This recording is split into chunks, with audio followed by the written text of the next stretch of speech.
bagong laboratorio po ng DENR sa Region 1 binuksan po sa San Fernando City, La Union. Anong tulong kaya ang may hatid po nito? Pakinggan po natin po sa report ni Idol Jam Victorio. 104.7 IFM Report. Formal na binuksan ng Department of Environment and Natural Resources Environmental Management Bureau Region 1 ang bagong Regional Environmental Laboratory Building na matatagpuan sa Sevilla, San Fernando City, La Union. Ang apat na palapag na pasilidad ay idinisenyo upang palakasin ang pagsusuri ng hangin at tubig, pagmonitor sa pagsunod sa pamantayan at pagpapatupad ng batas pangkalikasan sa rehiyon. Layunin nitong masiguro ang mahusay na serbisyo at mas papabuti ang pangangalaga sa kalikasan.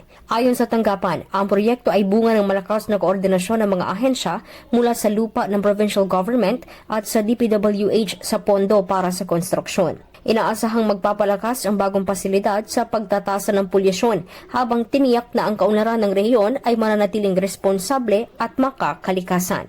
Kasama mo mula dito sa IFM Digupan. Ito si Idol Jam Victorio. Tatak, IFM. IFM News. IFM News. IFM.